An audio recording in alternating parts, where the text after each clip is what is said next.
Assalomu alaykum. Aziz kuzatuvchim, salomatmisiz? Xayrli kun bo'lsin. Qani, yaxshi dam oldilaringizmi? Sovuqlar bilan, qishni qirovli kunlari bilan sovqotmayapsizlarmi? Koreyada tartib qoidalar yana bir qator ko'rsatib ketaman.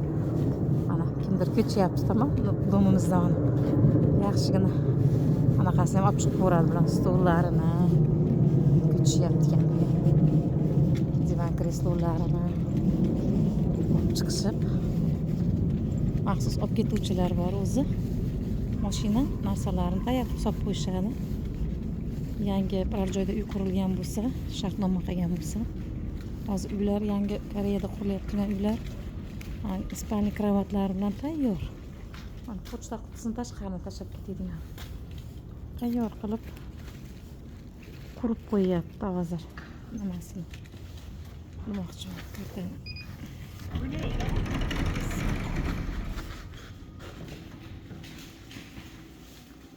Pochta qutimizga pochta kelgan, olamiz.